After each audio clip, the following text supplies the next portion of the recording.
Hello students, welcome back to our channel Home Academy. This is Siddharth Sharma and today we discuss about chemical reactions and equation. Student ये जो topic है हमारा chemical reaction and equation, ये हमारी class 10th chemistry का है। किसका? Class 10th chemistry का। और ये टॉपिक हमारा एग्जाम पॉइंट ऑफ व्यू से बहुत ही ज्यादा इंपॉर्टेंट है। तो सबसे पहले हम डिस्कस करते हैं कि केमिकल रिएक्शन क्या होती है। What is chemical reaction? Chemical reactions are the process in which new substances with new properties are formed. देखो बेटा, केमिकल रिएक्शंस क्या होती हैं? जब भी हमारे दो या दो से ज्यादा एलिमेंट्स आपस में रिएक्ट करेंगे, जब भी दो या दो से ज्यादा एलिमेंट्स हमारे आपस में रिएक्ट करेंगे और जो नया प्रोडक्ट हमारे पास फॉर्म होगा विद न्यू प्रॉपर्टीज, क्या होगा? जो नया प्रोडक्ट हमारे पास फॉर्म होगा विद न्यू प्रॉपर्टीज, इस पूरी प्रोसेस को हम क्या बोलते हैं? केमिकल रिएक्शन बोलते हैं। क्या बोलते हैं?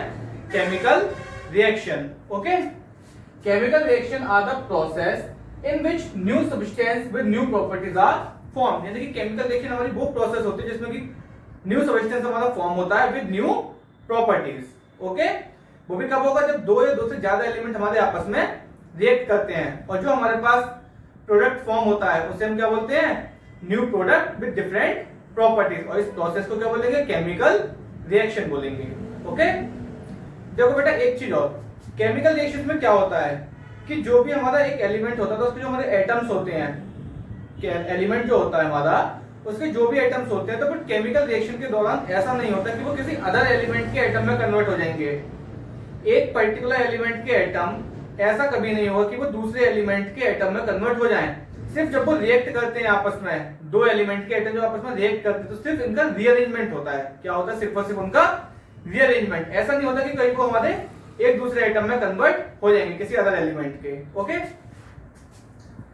During a chemical reaction atoms of one element do not change into those of another element. Only a rearrangement of atoms take place in a chemical reaction.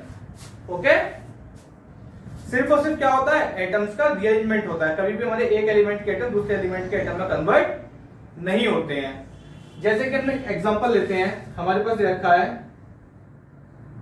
2H2 plus O2 gives 2H2O।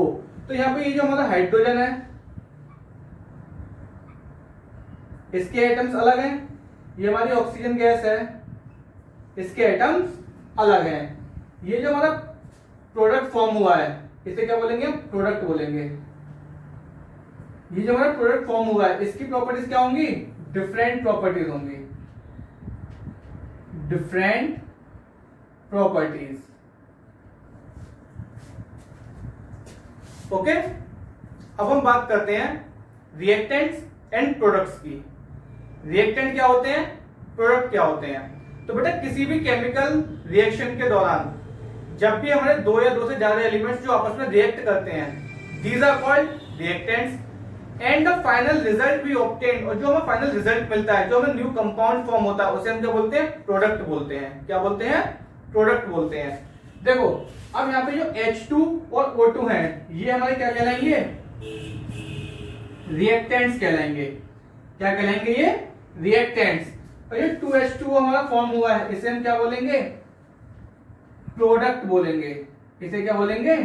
Product. और ये जो दो element हमारे आपस में react कर रहे थे, H2 और O2 ने क्या किया? आपस में रिएक्शन करी है। These are called reactant and the final result we obtained are called product. Okay, किसी भी केमिकल रिएक्शन में जो एलिमेंट रिएक्ट करते हैं, these are called reactant and the final product we obtained are called product. Okay students, chemical reactions का हम एक और एग्जांपल लेते हैं। देखो नेक्स्ट एग्जांपल हमारे पास क्या है? When a magnesium ribbon is heated, it burns in air with a dazzling white flame to form a white powder called magnesium oxide। यानी कि हम जब भी मैग्नीशियम रिबन को, किसको? मैग्नीशियम रिबन को एयर में बर्न करेंगे। किसमें बर्न करेंगे? एयर में।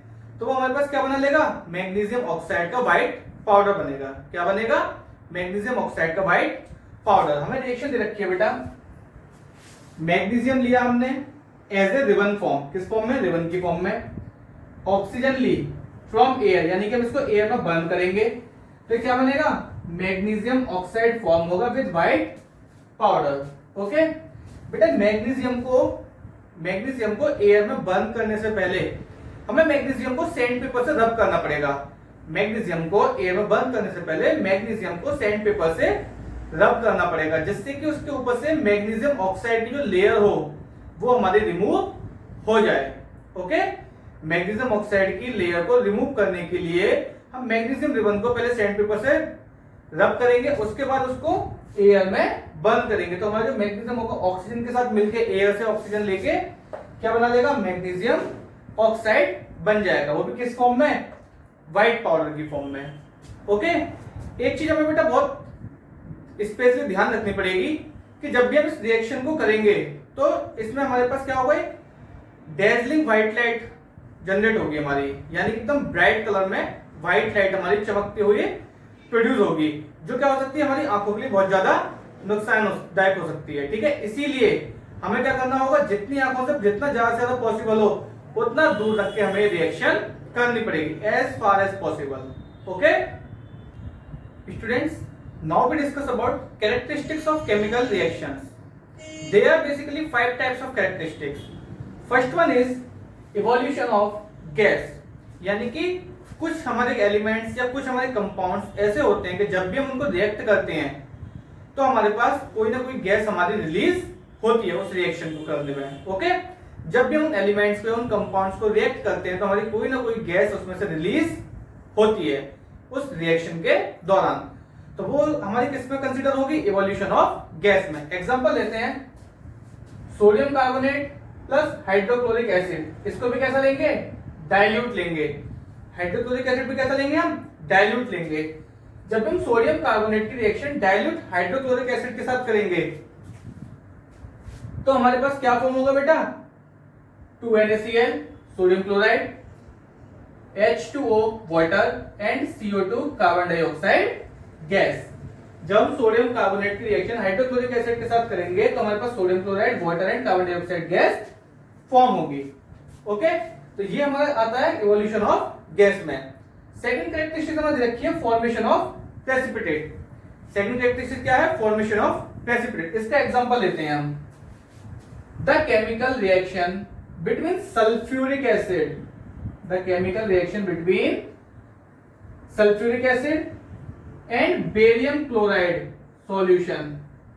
जब भी हम सल्फ्यूरिक एसिड और बेरियम क्लोराइड सॉल्यूशन का रिएक्शन करेंगे तो हमारे पास क्या होगा, a white precipitate of barium sulphate is form, यानी कि जब हम सल्फ्यूरिक एसिड की रिएक्शन बेरियम क्लोराइड के साथ करेंगे, जब भी हम सल्फ्यूरिक एसिड की रिएक्शन बेरियम क्लोराइड के साथ करेंगे तो हमारे पास एक व्हाइट कलर का precipitate of barium sulphate form हो जाएगा, यानी बेरियम सल्फेट का व्हाइट कलर का प्रेसिपिटेट हमारे पास फॉर्म होगा। थर्ड कैरेक्टरिस्टिक्स है हमारी change in colour. Third characteristics है हमारी change in colour. Change in colour का सबसे बहुत सिंपल एक एग्जांपल होता है कि जब भी हम सिट्रिक एसिड को पोटेशियम परमैंगनेट के साथ रिएक्ट कराते हैं, जब भी सिट्रिक एसिड को पोटेशियम परमैंगनेट के साथ मिक्स कराते हैं, रिएक्ट कराते हैं, तो वो हमारा कैसा हो जाता है, कलरलेस हो जाता है। क्या हो जाता है, कलरलेस। देखते हैं, the chemical reaction between citric acid and purple colour potassium permanganate, ये पहले किस कलर का होता है, पर्पल कलर का। ओके, बाद में हमारा पर्पल से कैसा हो जाता है, कलरलेस हो जाता है। तो ये हमारे किसके अंदर आएगा, change in colour. Okay okay student, now come to the next characteristics of chemical reaction. Next characteristic is change in temperature, यानी कि कुछ हमारे पास केमिकल रिएक्शन ऐसी भी होती हैं कि जब हम रिएक्शन को करते हैं तो हमारे टेम्परेचर उनका चेंज हो जाता है। एक सिंपल इसका एग्जांपल है कि जब भी हम क्विक लाइम में वाटर को ऐड करते हैं सिलेक्ट लाइम बनाने के लिए, जब भी हम क्विक लाइम में वाटर को ऐड करते हैं सिलेक्ट लाइम बनाने के लिए, तो हमारा जो टेम्परेचर होता है उसका राइज हो जाता है, टेम्परेचर बढ़ जाता है। इस रिएक्शन को हम करते कैसे हैं, हमने सपोज एक हार्ड बीकर लिया, ग्लास का हार्ड बीकर लिया, मतलब जो हमारा ग्लास होना चाहिए उसको बहुत हार्ड होना चाहिए, हार्ड ग्लास का बीकर लिया, उसमें हमने क्विक लाइम को ऐड किया। स्लोली स्लोली धीरे धीरे जब उसमें वाटर ऐड करेंगे तो उसको हम छू कर देखेंगे तो उसका टेम्परेचर क्या हो जाएगा, बढ़ जाएगा, उसका टेम्परेचर क्या हो जाएगा, बढ़ जाएगा। It means this type of reactions occur in chemical reactions of change in temperature. Okay, now the next characteristic is change in state. Change in state का एग्जांपल हमें क्या बेटा, जब भी हम कैंडल वैक्स होती है उसका कंबशन करते हैं, the combustion reaction of candle wax is characterized by a change in state from solid to liquid and gas. यानी कि जो कंबशन ऑफ कैंडल वैक्स दे रखा है वो हमारा solid to liquid, then wax, then gas. Okay, क्यों? Because wax is solid, क्योंकि वैक्स क्या है हमारी, सॉलिड होती है. Water formed by the combustion of wax is a liquid. जब हम वैक्स का कंबशन करते हैं तो जो हमारा वाटर फॉर्म होता है वो क्या होता है, लिक्विड होता है at room temperature. Whereas carbon dioxide produced by the combustion of wax is A gas. और जो हमारी कार्बन डाइऑक्साइड गैस प्रोड्यूस होती है during the combustion of wax वो क्या होती है, हमारी गैस होती है. इसलिए जो हमारी चेंज इन स्टेट है उसका एग्जांपल हमने क्या लिया है, कंबशन ऑफ कैंडल वैक्स. क्योंकि जब इसको कंबशन करते हैं कैंडल वैक्स का तो पहले जो हमारा सॉलिड होता है वैक्स वो हमारा लिक्विड में कन्वर्ट होता है, वाटर में. और जो हमारी कार्बन डाइऑक्साइड गैस रिलीज होती है वो हमारी किस में कंसीडर होती है, गैस में. There are some chemical reactions which can show more than one characteristics. तो स्टूडेंट्स हमारे पास कुछ केमिकल रिएक्शन ऐसी भी होती हैं जो एक से ज्यादा भी कैरेक्टरिस्टिक्स शो करती हैं. Okay students, now come on to the next topic. Our next topic is chemical equation. What is chemical equation?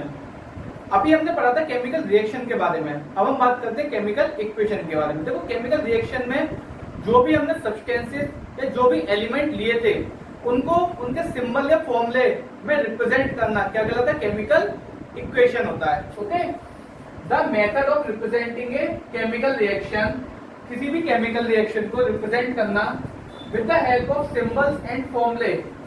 उसके अंदर जो भी मतलब सब्सटेंसेस या एलिमेंट्स हमारे जो इन्वॉल्व थे उन सब्सटेंस और एलिमेंट्स के सिंबल्स या फॉर्मूले के साथ रिप्रेजेंट करना क्या होता है, हमारा केमिकल इक्वेशन कहलाता है. Okay, for example zinc plus sulphuric acid gives zinc sulphate plus hydrogen. ये क्या है, हमारी केमिकल रिएक्शन है. ये क्या है, हमारी केमिकल रिएक्शन है.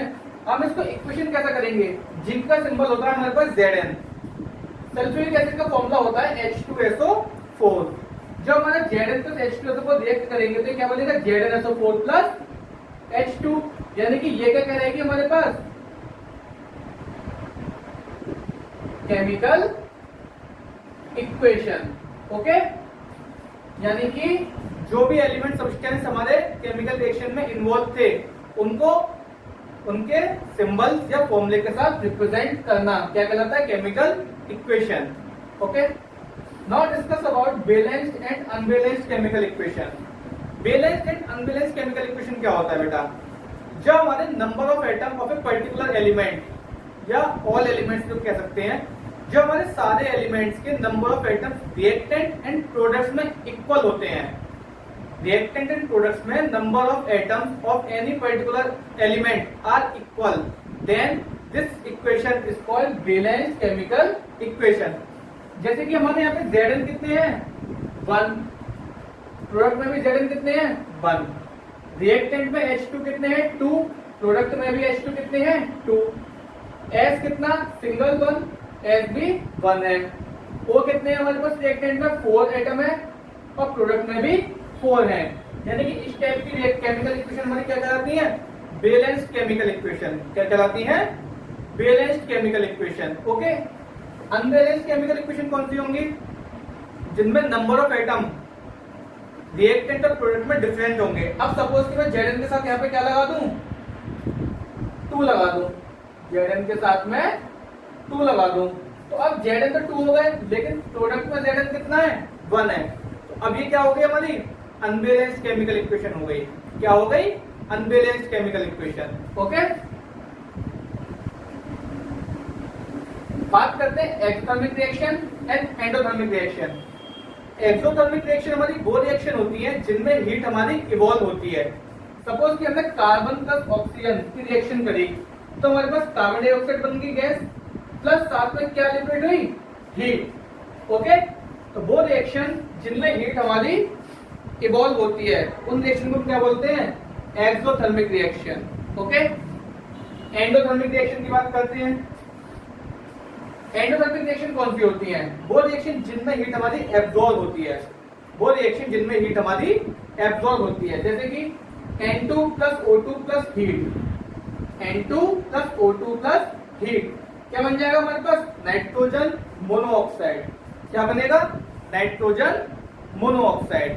तो ये आती है हमारी एक्सोथर्मिक एंडोथर्मिक रिएक्शन। एक्सोथर्मिक जिनमें हीट हमारी इवॉल्व होती है, एंडोथर्मिक जिनमें हीट हमारी एब्जॉर्ब होती है। Okay students, now come on to the next topic and our next topic is types of chemical reaction. अब हम बात करेंगे केमिकल रिएक्शन हमारी कितने टाइप की होती हैं। नॉर्मली हमारी केमिकल रिएक्शन 5 टाइप्स की होती हैं। First one is combination reactions. नाम से आप लोग समझ रहे होंगे, कॉम्बिनेशन मतलब जो हमारे पास दो या दो से ज्यादा एलिमेंट कंबाइन होते हैं to form a single compound. Suppose A plus B gives A B, यानी कि जो हमारे पास दो एलिमेंट कंबाइन होते हैं, दो से ज्यादा एलिमेंट कंबाइन होते हैं to form a single compound. Such type of reactions are called combination reaction. Example है हमारे पास 2Mg plus O2 gives 2MgO. Okay. Second type of reaction is decomposition reaction. Decomposition means when a compound decompose or splits into a simpler form. Okay. Suppose हमने दे रखा है CaCO3. CaCO3 जब हमारा breakdown होगा तो CaO calcium oxide plus carbon dioxide. Suppose एक compound है AB, ये हमारा टूट के क्या बन जाता है? A plus B। तो such type of reactions are called decomposition reaction. Next one is displacement reaction. Next type की रिएक्शन क्या है हमारे पास? Displacement reaction. डिस्प्लेसमेंट मतलब एक कंपाउंड होगा और एक हमारे पास क्या होगा? एलिमेंट होगा। तो एलिमेंट क्या होगा? कंपाउंड में से किसी एक एलिमेंट को डिस्प्लेस कर देगा। वो भी किस एलिमेंट को डिस्प्लेस करेगा? Highly reactive metal less reactive metal को डिस्प्लेस करेगा। ओके, जैसे कि ये दे रखा है AB प्लस C, तो C आके हमारा B को हटा देगा, तो ये बन जाएगा AC प्लस B। सपोज एक एग्जांपल लिया CuSO4 प्लस Zn, ये हमारे पास क्या बनेगा? ZnSO4, यानी कि Zn ने क्या करा? Cu को डिस्प्लेस कर दिया और Cu हमारा सेपरेट हो जाएगा। यानी कि हाईली रिएक्टिव मेटल जिंक क्या है हमारा? कॉपर से ज्यादा रिएक्टिव है, तो जिंक ने कॉपर को डिस्प्लेस कर दिया। Highly reactive metal less reactive metal को डिस्प्लेस कर देगा। फोर्थ वन है double displacement reaction. Double displacement का मतलब अब तक हमारे पास एक कंपाउंड या एक एलिमेंट या दोनों ही एलिमेंट होते थे, अब हमारे पास क्या होगा? डबल डिस्प्लेसमेंट में दो कंपाउंड होंगे। When two compounds react together. Okay, अब हमारे पास दो कंपाउंड होंगे AB प्लस CD, तो यहां से जो C होगा वो उठ के हमारा पहले कंपाउंड में आ जाएगा और जो B होगा वो निकल के दूसरे कंपाउंड के साथ ऐड हो जाएगा, यानी कि बन जाएगा हमारे पास AC प्लस BD। एग्जांपल लिया है ना silver nitrate plus sodium chloride, ये हमारे पास बनेगा silver chloride plus sodium nitrate, यानी कि यहां से हमारा जो AgNO3 था ये क्या हो गया? Cl यहां से आ गया, NO3 को रिप्लेस कर देगा, AgCl बन जाएगा और NO3 हमारे Na के साथ रिएक्ट करके सोडियम नाइट्रेट बना लेगा। ओके, एक इंपॉर्टेंट टाइप बचता है हमारे पास last, redox reaction. Redox reaction का मतलब क्या होता है? जिसमें रिडक्शन और ऑक्सीडेशन हमारे दोनों होते हैं। RED हमारा स्टैंड्स करता है रिडक्शन के लिए और OX करता है ऑक्सीडेशन के लिए। ऑक्सीडेशन में क्या होता है बेटा? Addition of oxygen. अगर किसी भी एलिमेंट में हमारा ऑक्सीजन ऐड हो रही है तो उसे हम बोलते हैं ऑक्सीडेशन रिएक्शन। ओके, या फिर कहीं से भी अगर हमारा हाइड्रोजन रिमूव हो रहा है तो अभी वो हमारी रिएक्शन कैसी होगी? ऑक्सीडेशन वाली होगी। ओके, रिडक्शन में क्या होगा? Just opposite. अगर हमारी ऑक्सीजन रिमूव हो रही है और हाइड्रोजन ऐड होता है, ऑक्सीजन रिमूव होती है हाइड्रोजन ऐड होता है, तो हमारी क्या कहलाएगी? Reduction reaction. ओके, एग्जांपल लिया है हमने CuO plus H2 gives Cu plus H2O। इसका मतलब देखो CuO में से O हट रहा है और Cu बन रहा है, यानी कि क्या हो रहा है? रिडक्शन हो रहा है, क्योंकि O हमारा इसमें से हट रहा है। H2 के साथ O ऐड हो रहा है, तो यानी कि क्या हो गया हमारा ऑक्सीडेशन हो गया। ओके, तो जेड ऑक्सीडेशन में क्या होता है, रिडक्शन और ऑक्सीडेशन दोनों ही अकर होती हैं। ऑक्सीडेशन में ऑक्सीजन ऐड होगी, हाइड्रोजन रिमूव होगा, रिडक्शन में ऑक्सीजन रिमूव होगी एंड हाइड्रोजन ऐड हो जाएगा। Okay students, now come on to the last topic of this chapter which is effect of oxidation in our everyday life। हमारी daily की life में oxidation के क्या इफेक्ट होते हैं। बेसिकली हमारे पास टू टाइप के इफेक्ट दे रखे हैं, corrosion and rancidity. First one है corrosion and the second one is rancidity. Corrosion क्या होता है? Corrosion is the process in which metals are eaten up gradually by the action of air, moisture or a chemical such as an acid on their surface। यानी कि कोई भी suppose metal है हमारा, अगर वो हमारी एयर की प्रेजेंस में रखा हुआ है तो उसके ऊपर उसकी ऑक्साइड की एक लेयर आ जाती है, वो क्या होता है, उसका कोरोजन होता है। क्या होता है? कोरोजन। और कोरोजन में क्या होता है कि जो मेटल होता है हमारा धीरे धीरे वीक हो जाता है, क्योंकि जैसे एग्जांपल है कोरोजन का रस्टिंग ऑफ आयरन। जब भी हमारे आयरन ऑब्जेक्ट पे रस्ट लग जाती है तो उसपे क्या होता है, वो बहुत ज्यादा वीक हो जाती है, वो कैसे होती है, ब्राउन कलर में हो जाती है। कैसे हो जाती है? ब्राउन कलर में। तो कोरोजन का मतलब क्या है कि जो हमारा जंग लग जाती है किसी मेटल पर, वो धीरे धीरे उसको पूरा खा जाती है अंदर से और बिल्कुल उसको क्या कर देती है, बहुत ही वीक कर देती है। रिएक्शन होती है रस्ट की हमारे पास 4Fe plus 3O2 4Fe plus 3O2 plus 2xH2O gives 2Fe2O3 dot XH2O, जिसे हम क्या बोलते हैं, हाइड्रेटेड आयरन थर्ड ऑक्साइड, और इसी को क्या बोलते हैं हम, रस्ट भी बोलते हैं। अच्छा, यहाँ पे डॉट XH2O में X क्यों लिया गया है H2O के साथ? क्योंकि हमारे पास नंबर ऑफ वाटर मॉलिक्यूल्स कितने भी प्रेजेंट हो सकते हैं। जरूरी नहीं है कि 2 वाटर मॉलिक्यूल्स पे रेस्ट बनेगा, 3 वाटर मॉलिक्यूल्स पे रेस्टिंग होगी। नंबर ऑफ वाटर मॉलिक्यूल्स हमारे कितने भी हो सकते हैं। Okay, second one is rancidity. Rancidity का मतलब क्या होता है? जब हमारा खाना सड़ जाता है, खराब हो जाता है, यानी कि वो किसकी वजह से होता है, ऑक्सीडेशन की वजह से होता है। किसकी वजह से होता है? ऑक्सीडेशन की वजह से होता है। उसे हम क्या बोलते हैं, रेंसिडिटी बोलते हैं।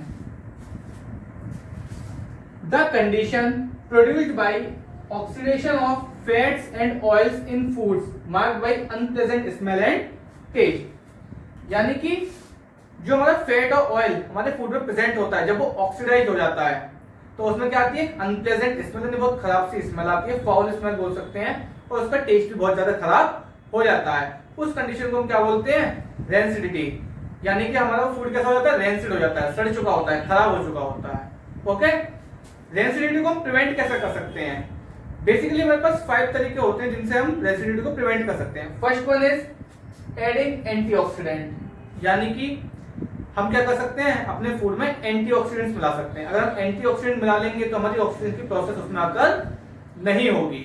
Okay, second one is nitrogen gas. Normally आपने देखा होगा कि हम कोई भी मार्केट से चिप्स का पैकेट खरीदते हैं, परचेस करते हैं, जब उसको ओपन करते हैं तो उसमें से गैस निकलती है। वो गैस कौन सी होती है, नाइट्रोजन गैस होती है, क्योंकि नाइट्रोजन गैस क्या करती है, फूड को रेंसिडिटी से प्रिवेंट करती है। इसलिए अपने फूड को क्या करते हैं, नाइट्रोजन गैस में प्रिवेंट कर सकते हैं। Okay, third one is kept food in refrigerator. अगर आप अपने फूड को रेफ्रिजरेटर में रखें, हमने अपना फूड तैयार किया, जैसे वो ठंडा हो गया उसके बाद उसको हमने उसमें रख दिया रेफ्रिजरेटर में फूड को, तो क्या होगा, वो हमारा ऑक्सीडेशन की प्रोसेस से बच जाएगा, हमारा फूड रेंसिड होने से बच जाएगा। एयर टाइट कंटेनर, अगर हम अपने फूड को जिसके अंदर फैट एंड ऑयल प्रेजेंट है उसको हम एयर टाइट कंटेनर में रखते हैं, तो उसके अंदर एयर हमारी एंटर ही नहीं कर पाएगी, और एयर एंटर नहीं करेगी तो उसको ऑक्सीजन नहीं मिलेगी, यानी कि हमारी ऑक्सीडेशन की प्रोसेस वहां भी नहीं हो पाएगी। And the last one is away from light. अगर हम उसको धूप से या लाइट से दूर रखेंगे तो अभी हमारा फूड रेंसिड होने से बच जाएगा, हम उसको रेंसिडिटी को प्रिवेंट कर सकेंगे। ओके स्टूडेंट, तो ये था हमारा केमिकल रिएक्शन एंड इक्वेशन का complete explanation. If you like my videos, please hit the like button and also share with our friends. And please subscribe my channel and press the bell icon to get the notification of our upcoming videos. Thank you.